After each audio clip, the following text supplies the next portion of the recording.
ব্যাপার গোপাল, তুমি হঠাৎ এখানে? আসলে মা ঠাকুরন, আমার গিন্নি একটু মোচা রাঁধতে চেয়েছে। এবার এই বৃষ্টিতে কোনো মুদিখানার দোকানও খোলা নেই কিনা, তাই আমায় যদি একটু দয়া করে তেল দেন তাহলে আজ বাড়িতে হাঁড়ি চাপতে পারে আর কি। দেখো গোপাল, আমার কর্তা ঠাকুরের সঙ্গে তোমার সম্পর্ক খুব একটা ভালো নয়, তাই আমি যদি তোমায় তেল দিয়ে সাহায্য করি উনি কিন্তু আমায় খুব বকাবকি করবেন, তাই আমি তোমায় কোনো সাহায্য করতে পারবো না গো। তুমি এখন এসো।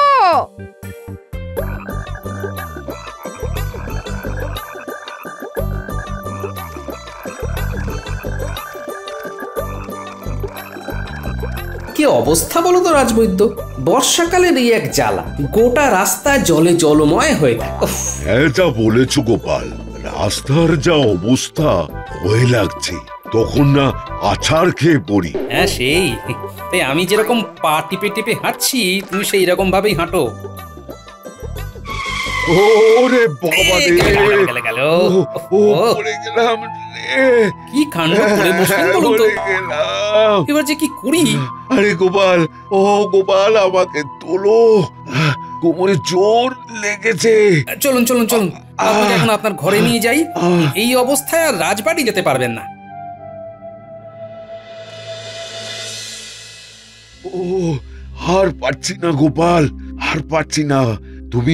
তুমি এক কাজ করো, ওই ওপর তাকে দেখো, একটা সবুজ রঙের কৌটো আছে, ওর মধ্যে থেকে একটা বড়ি আমাকে দিয়ে দাও।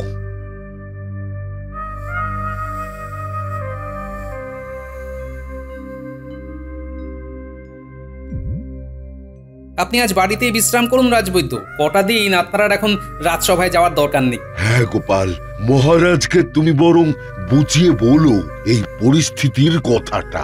বেশ, আমি এখন আসি, কেমন?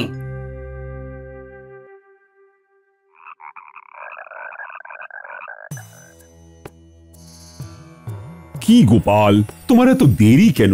আমরা তো এখনো রাজসভার আলোচনাই শুরু করতে পারছি না। ওকে আবার জিজ্ঞেস করছেন মহারাজ?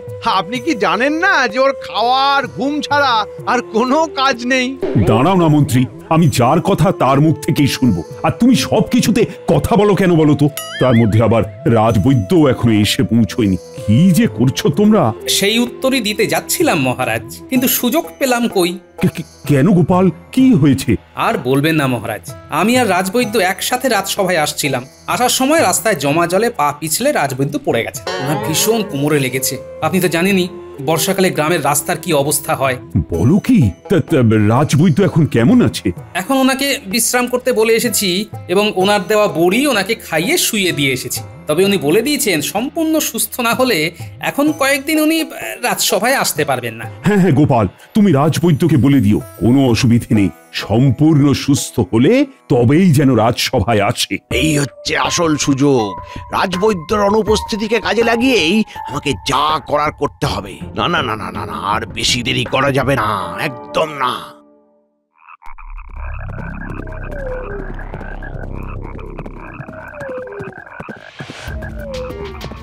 কি ব্যাপার কৃষ্ণনগরের মন্ত্রী, হঠাৎ এই মাঝরাতে জরুরি তলব, কি হয়েছে? হয়েছে মানে জব্বর খবর আছে নবাব বাহাদুর। কি হয়েছে বলো? আসলে জাহাপনা, আমাদের রাজবৈদ্য হঠাৎ করে আছাড় খেয়ে শয্যাশায়ী। এখন উনি বেশ কয়েকদিন রাজসভায় আসতে পারবেন না। এর সাথে তোমার তড়িঘড়ি করে ছুটে আসার কি সম্পর্ক? আসলে ব্যাপারটা হলো, আপনি তো জানেনই যে কৃষ্ণনগরের রাজসিংহাসনের ওপরে আমার বরাবরের নজর। তাই এবার আমি আপনার সাহায্য নিতে এসেছি নবাব বাহাদুর। দেখুন নবাব বাহাদুর, আমি যদি কৃষ্ণনগরের রাজা হই তাহলে কৃষ্ণনগর থেকে আপনি যা খাজনা পান আমি তার দ্বিগুণ খাজনা আপনাকে দিতে পারি। তা তুমি মন্দ বলনি, কৃষ্ণনগর তোমার হাতে তুলে দিলে তাতে আমারও মুনাফা যথেষ্ট। আর আপনি তো আমাদের মা বাপ নবাব বাহাদুর, তাই আপনার কথাতে কৃষ্ণনগরও চলবে আর আপনি খাজনাও আরো বেশি পাবেন। তাহলে তো এই সুযোগটাকে আমাদের হাতছাড়া করলে চলবে না মন্ত্রী। নইলে কি আর রাতারাতি ঘোড়া ছুটিয়ে আপনার কাছে চলে আসি? বেশ বেশ বেশ, তাহলে আর দেরি করা নয়। উজির, কি বুঝছো? জাহাপানা, আমি যা বুঝছি তাতে আমাদের এখনই আলোচনা সেরে ফেলা দরকার। উজির, তুমি হবে বৈদ্যাদি বৈদ্য, বুঝলে? হ্যাঁ, নয় হ্যাঁ। দাঁড়াও, একটা জিনিস এনে দিচ্ছি।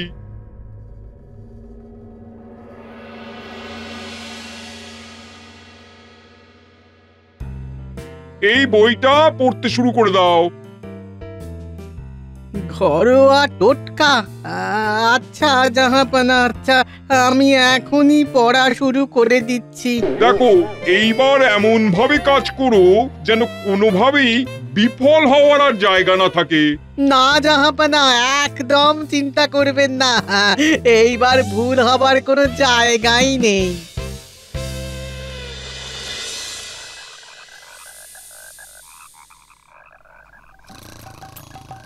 বলি তুমি কি গো? তোমায় কত করে বলি মাসকাবাড়ি বাজারটা একেবারে করবে, না না, সেই তোমার কিপটেমি। একটু একটু করে জিনিস আনবে, একটু একটু করে, আর হয়রানি পোহাতে হবে আমাকে।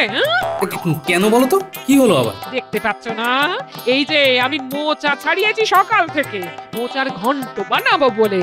তা বাড়িতে এক ফোঁটা তেল আছে? রান্নাটা কি দিয়ে হবে? সে না হয় তেল আমি যেখান থেকে হোক এনে দিচ্ছি। বলি কোথা থেকে জোগাড় করে আনবে? বৃষ্টির জন্য একটাও মুদিখানা দোকান খোলেনি আজকে, তেলটা কি হাওয়া থেকে আসবে? আহ, সকাল সকাল আর চিৎকার করে মাথাটা খেও না তো, দরকার পড়লে মোচা সেদ্ধই খাবো, বুঝেছে? হ্যাঁ হ্যাঁ হ্যাঁ, তাই খেয়েও, কিন্তু এই মোচা যে কেটে আমার হাতে আঠা হয়ে গেছে, সেটা কি করে ছাড়াবো তেল ছাড়া? তুমি তো আমাকে জ্বালিয়ে খেলে দেখছি।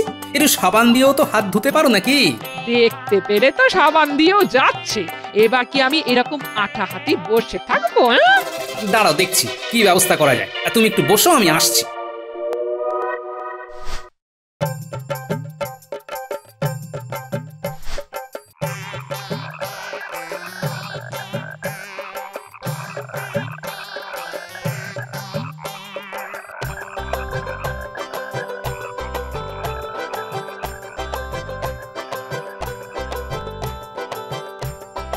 বিজ্ঞানী, বাড়ি আছো? আরে গোপাল যে, এসো এসো, ভেতরে এসো। আমায় একটা সাহায্য করতে হবে। কি বলো, কি সাহায্য করতে হবে? আসলে আজ সকালবেলা গিন্নি মোচা কাটতে গিয়ে হাতে মোচার আঠা লাগিয়ে ফেলেছে, আর কিছুতেই সে আঠা ছাড়ছে না। আমাকে একটু তেল দিতে পারবে? তেল নয়, আমার কাছে এক মোক্ষম দাওয়াই আছে। কিরকম? তোমায় একটা জিনিস দিচ্ছি, সেটার এক ঢাকনা এক মগ জলে গুলে দিলেই যে কোনো ধরনের আঠা সব ছেড়ে যাবে। হ্যাঁ, বুঝতে পারলে তো কেমন করে ব্যবহার করতে হবে? হ্যাঁ বিজ্ঞানী, ধন্যবাদ।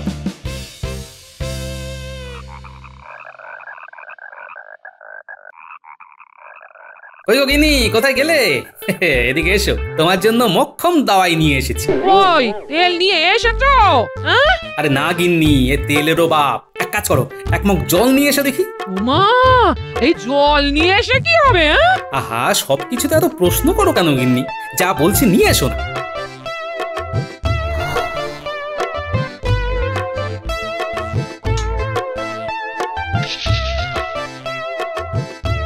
এই নাও, এবার এর মধ্যে হাতটা ডুবিয়ে ভালো করে ঘষে নাও দেখি।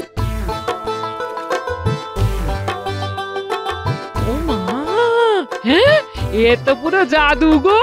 হ্যাঁ, তা নাই তো কি। তা বলি, শুধু আঠা ছাড়ালেই হবে? তোমাকে যে আমি তেলটা নিয়ে আসতে বলেছিলাম, তার কথা বুঝি বেমালুম ভুলে গেছো? আরে গিন্নি, তুমি তো আমাকে নাজেহাল করে ছাড়লে দেখছি। বলি, আজকে কি দুপুরে রান্না হবে না হবে না, সেটা পরিষ্কার করে বলে দাও তো আমাকে। আমি দেখছি, কারো না কারো বাড়ি থেকে ঠিক এক বাটি তেল জোগাড় করে এনে দেবো।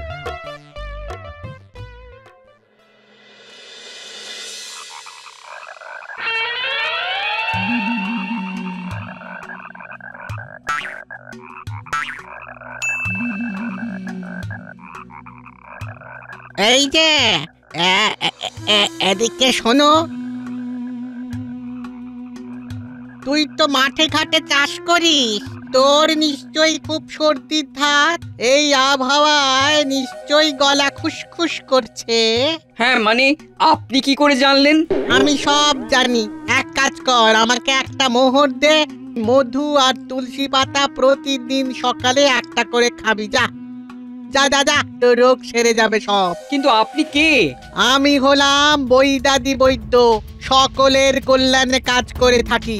এখন এখানে 1 মাস থাকবো, কৃষ্ণনগরকে একেবারে নিরোগ করে চলে যাব। কিন্তু হঠাৎ এখানে কেন? কেন বুঝতে পারছিস না? এই গ্রামের আবহাওয়ার কি অবস্থা! এখানে তো কোনো মানুষই সুস্থ থাকতে পারবে না। সর্দি, কাশি, জ্বর, হাঁপানি এখানকার সবার নিত্য সঙ্গী। তোরা এক্ষুনি গিয়ে মহারাজের কাছে অভিযোগ জানা। তিনি গ্রামের মানুষদের স্বাস্থ্যের খেয়াল রাখেন না কেন?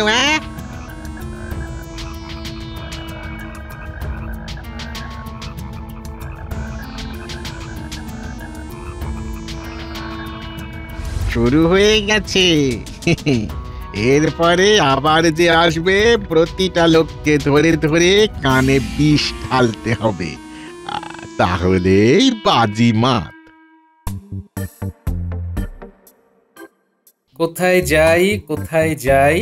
মন্ত্রীর বাড়ি আমার বাড়ি থেকে কাছেই। দেখি তবে মন্ত্রীর বউ যদি দয়া করে একটু তেল দেন।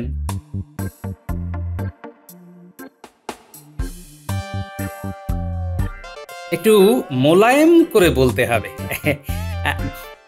মা ঠাকুরন। কি ব্যাপার গোপাল, তুমি হঠাৎ এখানে? আসলে মা ঠাকুরন, আমার গিন্নি একটু মোচা রাঁধতে চেয়েছে। এবার এই বৃষ্টিতে কোনো মুদিখানার দোকানও খোলা নেই কিনা, তাই আমায় যদি একটু দয়া করে তেল দেন তাহলে আজ বাড়িতে হাঁড়ি চাপতে পারে আর কি। দেখো গোপাল, আমার কর্তা ঠাকুরের সঙ্গে তোমার সম্পর্ক খুব একটা ভালো নয়।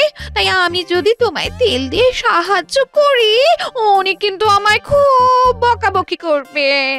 তাই আমি তোমায় কোনো সাহায্য করতে পারবো না গো। তুমি এখন এসো।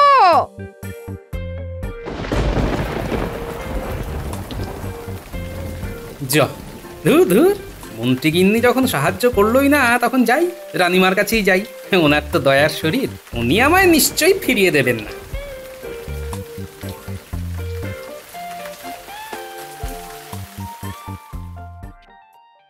এই লোকটাকে নিয়ে আমি আর পারলাম না।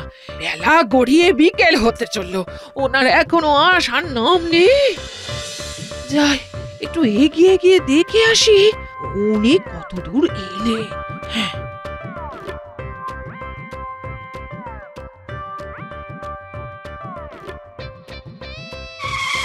ওরে বাবা রে, গেলাম রে। বাবা রে, এই কে আছিস? আমাকে ধরে তো। হাই হাই হাই গিন্নি, এ কি করলে? হ্যাঁ, দাঁড়া দাঁড়া দাঁড়া দাঁড়া।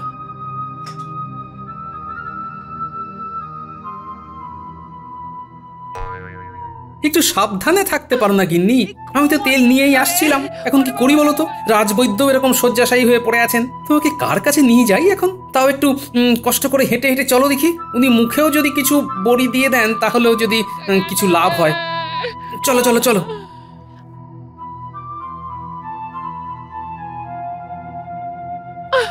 এই কোমরটা গেল রে।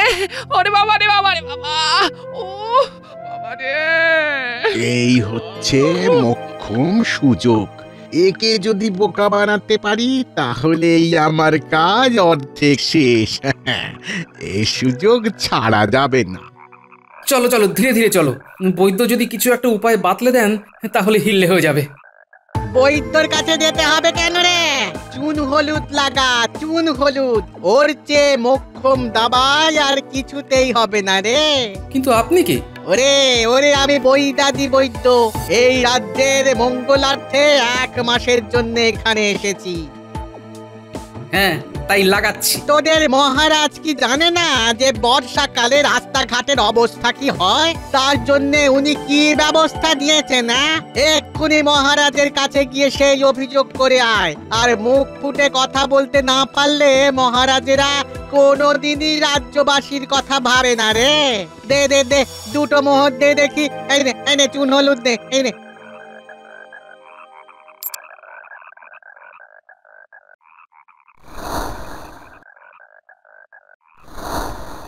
এটা কি রে, হঠাৎ এরকম নিঃস্বার্থ ভালোবাসা কেন আমাদের রাজ্যবাসীর প্রতি?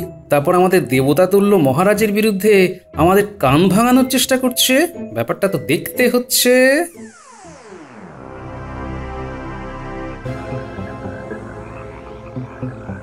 আয় আয়, যাচ্ছিস কোথায়? হ্যাঁ, এদিকে আয় আয় আয় আয়, এদিকে আয় দেখি।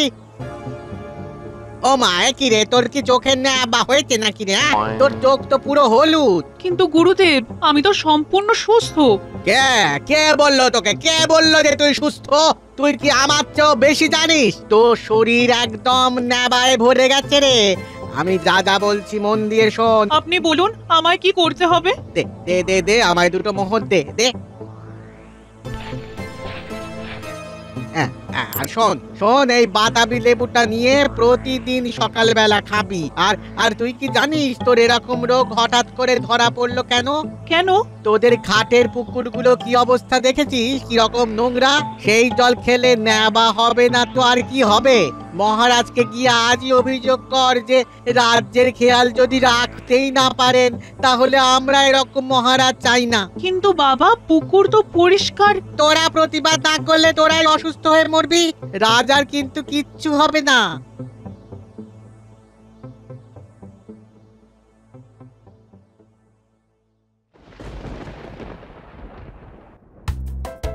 এখন একটু ব্যথাটা কমলো গিন্নি? তোমায় আজকে রান্না করতে হবে না, যা আছে ও আমরা দুজনে মুড়ি বাতাসা খেয়ে নেবো। শোনো, তুমি এখন বিশ্রাম করো। হ্যাঁ, আমার ওদিকে রাজসভার জন্য দেরি হয়ে যাচ্ছে। আমি বেরোলাম, বুঝলে? হ্যাঁ, যাও।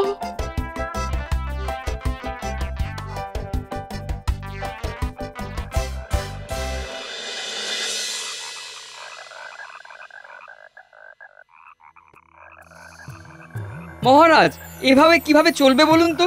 আপনি আমাদের স্বাস্থ্যের কথা একদম ভাবছেন না। হ্যাঁ মহারাজ, পুকুরের জলগুলো আর বিশুদ্ধ নেই। এই আমারও চোখ খারাপ হয়ে গেছে। আপনি বলুন, এভাবে চলতে থাকলে আমরা কি করে ভালোভাবে বেঁচে থাকবো? হ্যাঁ মহারাজ, প্রতিটা পুকুরের ঘাট ঠিক মতো বাঁধানো নেই। আপনি রাজ্যের ঠিক মতো দেখভাল মোটেই করছেন না মহারাজ। আমরা এর বিচার চাই। কিন্তু হঠাৎ করে তোমরা একসাথে সবাই মিলে এত খাপ্পা হয়ে গেলে কেন? আমি তো সেটাই বুঝতে পারছি না। এইসব কথা আমাদের বৈদ্যাদি বৈদ্য বলেছেন, উনি আমাদের চোখ খুলে দিয়েছেন। এভাবে চলতে থাকলে আমরা এখানে থাকবো কিভাবে মহারাজ? খেলা জমে উঠেছে। ঠিক আছে ঠিক আছে, তোমরা সবাই আমাকে একটা দিন সময় দাও। আমি দেখছি যত তাড়াতাড়ি সম্ভব তোমাদের সমস্যা কিভাবে দূর করতে পারি। কাল এই সময়ে রাজসভায় এসো তোমরা সবাই। কিছু বুঝতে পারছো গোপাল? হ্যাঁ মহারাজ, আমারও দেখা হয়েছিল এই বৈদ্যাদি বৈদ্যর সাথে। আমার গিন্নির পায়ে ব্যথার জন্য ওই বৈদ্যর কাছে নিয়ে যাওয়ার সময় আমার বাড়ির সামনেই এর দেখা পাই। চুন হলুদ লাগাতে বলল। যা বুঝলাম মহারাজ, এ তো শুধু ঘরোয়া টোটকা ছাড়া কিছুই দিচ্ছে না। আমি তো কিছুই বুঝতে পারছি না। কিন্তু মহারাজ, এই তো মনে হচ্ছে আপনার বিরুদ্ধে পুরো রাজ্যবাসীর মগজ ধোলাই করেছে। ওদের মুখ থেকে শুনে যা বুঝলাম।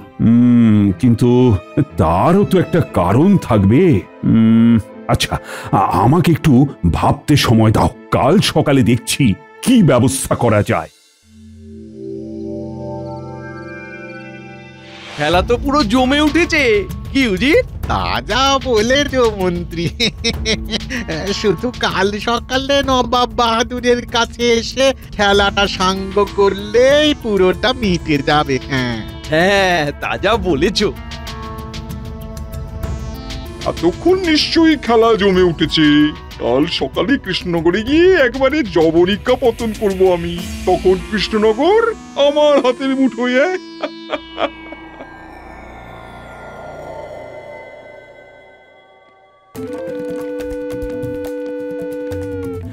কি শুনছি কৃষ্ণচন্দ্র, কি কেমন অরাজকতা চলছে?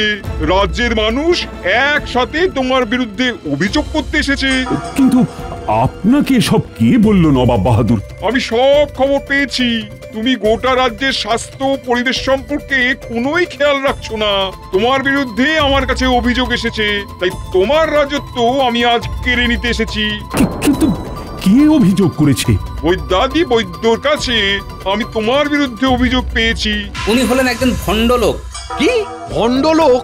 একজন মানুষ যে বিনা স্বার্থে আমাদের রাজ্যকে নীরব করার উদ্দেশ্যে এসে সবাইকে উপকার করছে, আর তুমি তাকে কিনা বলছো যে সে ভণ্ড?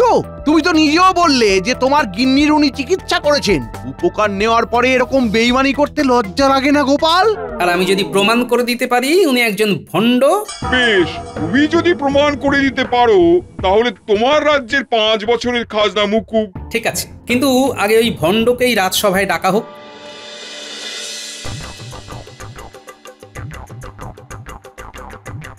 কি বলেছিস তুই আমাকে? হ্যাঁ, কি বলেছিস তুই? আমি নাকি ভণ্ড? তুই জানিস আমার চিকিৎসা শাস্ত্রে কত জ্ঞান। আপনি আসল না নকল তা একটু পরেই প্রমাণ হয়ে যাবে বৈদ্যাদি বৈদ্য মহাশয়। কি প্রমাণ করিস আমিও দেখে নেবো। বল বল, কি করতে হবে আমার বল। তেমন কিছু না, আপনাকে শুধু ওই স্নান করতে হবে। এ আবার এমন কি? তেমন কিছু না, তবে আমার দেওয়া জলেই আপনাকে স্নান করতে হবে। বেশ, তাই হোক। নবাব বাহাদুর, আমাকে যদি একটু অনুমতি দেন, আমি স্নানের জল প্রস্তুত করার জন্য একবার আমার বাড়ি যেতে চাই। বেশ, যাও, তবে বেশি দেরি করো না।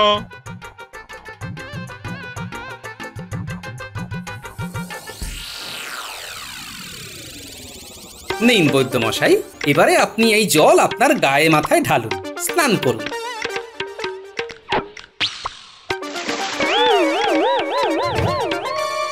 কি তুমি উজি?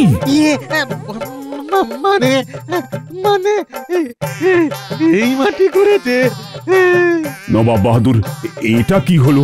আসলে কৃষ্ণচন্দ্র, কিছু মনে করো না, আমি তোমার 5 বছরের খাজনা মুকুব করলাম। নবাব বাহাদুর, বিষয়টা কিন্তু শুধু খাজনা মুকুবের নয়, আপনি দেশের নবাব, আপনার থেকে কিন্তু এমন প্রতারণা মোটেও কাম্য নয়। আমি কি করব বলো? তোমার রাজ্যের মন্ত্রী তো এসবের মূলে। যেই দেখেছিল রাজবৈদ্য অসুস্থ, তার সুযোগ নিতে সেই রাতেই আমার কাছে চলে যায়।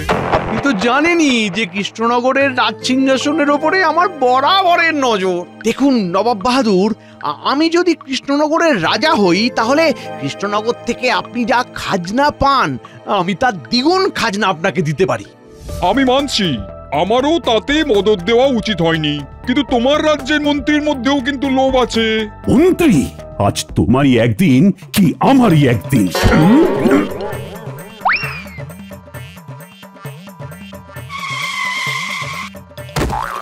এটাই হচ্ছে ওর আসল শাস্তি। আমাকে তুমি ক্ষমা করে দিও কৃষ্ণচন্দ্র। উজির, চলো, অনেক হয়েছে, আর আমাদের এক মুহূর্ত এখানে থাকা মোটেই শোভা পায় না।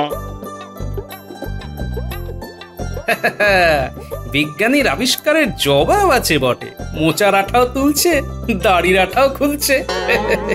তা গোপাল, তোমার এই বুদ্ধিটা কি করে মাথায় এলো? খুব সহজেই এলো মহারাজ, কারণ যেদিন প্রথম উজির ওরফে ওই ভণ্ড বৈদ্যাদি বৈদ্যকে দেখি, সেদিনই ও আমাকে দেখে বারবার গোঁপ ঠিক করছি। তখনই বুঝেছিলাম এ ওর নকল গোঁপ। আর আজ প্রমাণ দিলে।